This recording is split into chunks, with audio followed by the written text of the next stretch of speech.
We are all investing like crazy in our public speaking skills, but have you actually considered that your voice may be the missing ingredient in creating the impact you want to have with your audience? Tune into this interview with Ines Moura, my vocal coach, sharing with you what is the perfect voice you can create for yourself.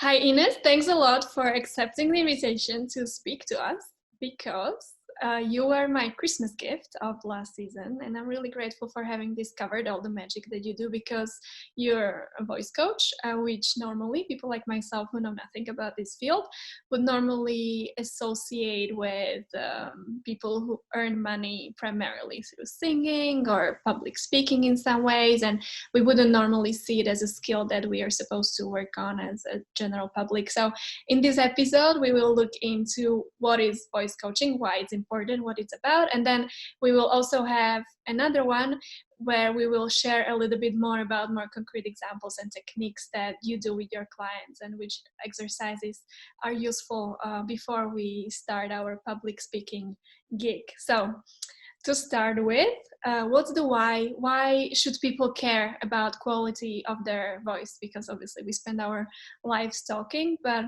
who is it important for and how does it translate into success of what we're doing? Well, I think for the most of us, we earn money speaking. Not only leaders and politicians, people that I work more with, but everyone that have to speak in a presentation or a meeting or giving an interview or just recording this podcast. So our voice is really a powerful tool that we carry with us, but we don't know how to do with it. We were never taught how to speak and how to use the voice. It's very intuitive. So it's like something that we take for granted, but we never thought that we can train it or we can do something about it. So we prepare. Why do we prepare the content and don't think about the way that we are going to deliver? And I think that's why vocal coaching exists. And also because personally, when I see someone very competent and smart and really does a good work, but when he or she has to present their ideas, like the voice doesn't match with the competence and the confidence the person has. Yeah, and it almost, to me, it's almost like the next hidden mystery of the personal development space, because we are so obsessed with working on our communication skills and presentation and how we negotiate and how we build our storytelling experience, and obviously studying foreign languages, etc. Mm-hmm. But the voice is the channel for delivering the message. And so frankly, I haven't met anybody who would have worked on their voice before. So maybe it's the skill of the future, which people will accept as just another competence to work on. Yeah, and I think it's the detail that defines success in some level. When you have everything, you have your storytelling, you have your content, you have your message, you have everything, your PowerPoint. But then if you lack something, if you don't do, for example, strategic pauses, if you don't underline the message that you want to give to your audience, or if your words are not clear and then you are running out of air, or your voice shakes a little bit, or yes, and that removes your competence, the way the other perceives you. yes. And it's that's almost why it sometimes is the mystery why when something doesn't feel right when you're watching somebody and you have this, like, it's almost like an identity question where you're observing somebody speaking, and there's parts of the vibe that you're getting which you don't feel, so it's not really so pleasant. It's hard to identify, and so it's really interesting to find professionals like you who can work around the voice identity with people. Yeah, with the voice we can have a lot of unconscious clues about the other person, like how educated it is, from where is he or she is from, what is the profession, what is the competence, the experience, how old it is, it's a male or a female. We have a lot of things just in a couple of seconds hanging on the phone, talking on the phone. In 5 seconds, a lot of the other person, or you create an image of the other person, and then when you meet this person in face to face, and when it doesn't match, for example, it's really strange because you create like this image, and then the voice, it's not the same as like the visual, or even the message that is. Exactly, as a powerful tool in passing on what we want to communicate and create in the world, I guess. So Yeah. tell us a little bit more about what it is, because obviously the first reflex would be teaching people to sing and change the high-pitched voice into a normal pitched voice, but that's obviously just the tip of the iceberg. So tell us a little bit more of what vocal coaching entails. So I think vocal coaching is a discovery. It's a process of self-awareness, and it's about finding our internal resources and even our authenticity. We have so much more power and potential in our voices, and what vocal coaching really does is really try to uncover that potential and align with our personal style and our communication goals. So it's Which not is very for which is very important, and it was an important discovery for me when we started working together, because I thought that there would be some kind of predefined ideal voice that people want to achieve upon the advice of experts. But what you've told me is that actually there's no such thing, and there is my ideal voice that I want to arrive at, and together we will define it, right? Yeah, it's a co-creation. That's why vocal coaching is a process that it's not like taking a pill and this is your perfect voice and you have to Exactly. just this like this and this exercise. It's Yes. so much more than that, and it's Mm-hmm. so that's why I think for me it's so interesting, because you find a lot of things about yourself through your voice. The way you use your voice tells a lot about the way you deal with your emotions, with the others, and how do you even your internal dialogue and what you say to yourself and your self-confidence. This So is it's very not interesting. Give us a couple of examples. so yeah, we all have like our confidence and our voice. I don't know anyone that really likes their voices. People really are ashamed, or they don't like it to hear recording on a recording. So we are very critical about this part of our lives, and that's why when you find more about it and you discover more about it, not only you can really fall in love for other parts of yourself, but also use it in a very different way and much more intentional and powerful. So yeah, we can really go. The voice is like, for me, um, like an excuse to find more about yourself, and to become a better communicator. But you can Very go through interesting. the voice or through the coaching. So that's why it combines both. Which is why you call yourselves voice coaches, right? And so does the process of identifying it work actually? How do you arrive at that awareness of where are you, to which degree is your voice a reflection of your inner talk, as you're saying, which I find is borderline very interesting, almost therapeutical exercise. And from there, from that awareness, moving to the space of who do you want to become with your new voice. Yeah, all the vocal coaching sessions begin with the point A is where you are now, who you are now, and the point B is where you want to go and what you want to reach, and the voice that you want to create.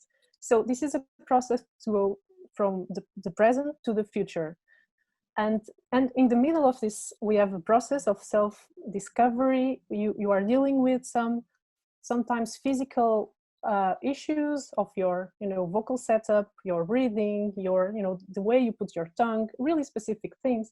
But other things are much more general, the way you feel. Why do you feel that your voice doesn't deserve to be heard, for example? And why do you think that you don't deserve the other's attention? And it's really much more deeper and profound than just a muscle or your lips or your larynx. And that's why this process of going to the point A to B, it can be really short, like 2 sessions or 2 weeks or even one day, or it can be 1 year or your life.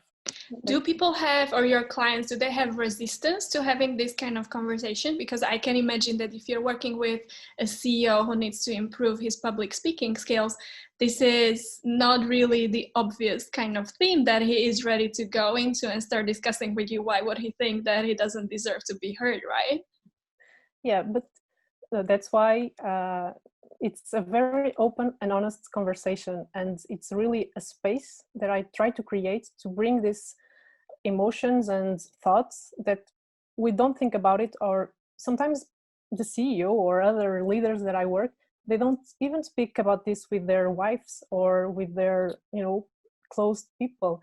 And that's why it's an intimate process of allow yourself to discover these things.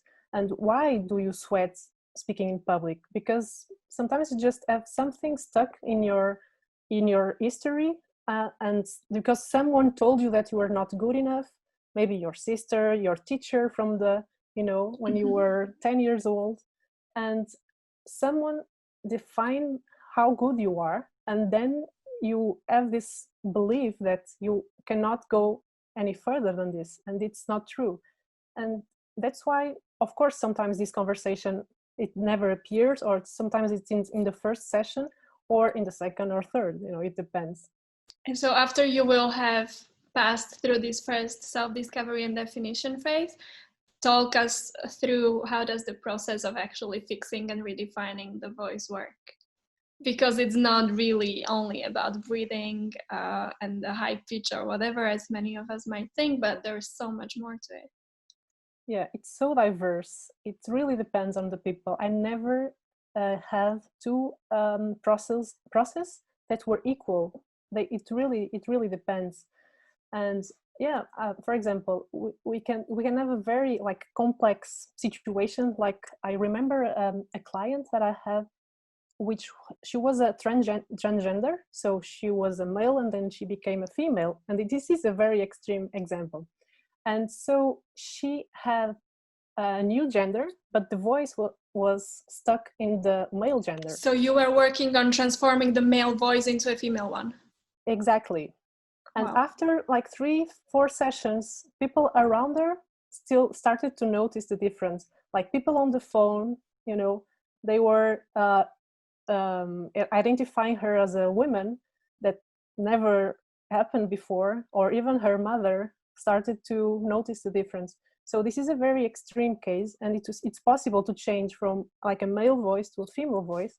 Mm-hmm. So imagine when you just want to project more the voice, or be more having more expressiveness, or what are typically the requirements that the clients come with? How are they able to define what kind of voice they want to have? I guess it's more in the type of impression they want to create, and then it's for you to figure it out how that image translates into the parameters of the voice, obviously, because we cannot speak in the language of how do you describe voice, right?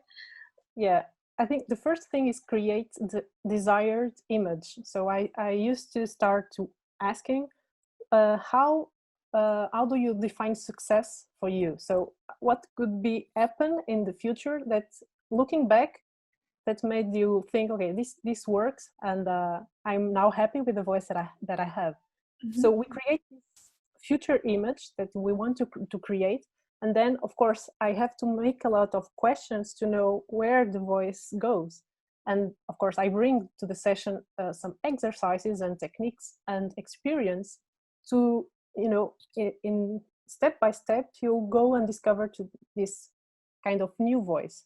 Because when I'm a speech and language therapist, and I started my career treating voice problems, and in this case you have a disease, or you have something that it's not working, and you just want to go back, you just want to go to your normal voice. But this is not what happens in the vocal coaching, because you don't have yet the voice that you want, so you have to discover it. So excellent. So this is, I guess it was the perfect framing of what vocal coaching is about. And now we can terminate our conversation. And in the next episode, we will look into more concrete examples of how you work with the clients like myself. Okay. Thank you. Thanks. So how do you feel about your voice and vocal coaching now? Leave a comment underneath the video so that I see what are your main takeaways, or if you still have some questions pending so we can get back to you. Also share the link with everybody who you think could benefit from some help with their voice when communicating online and offline.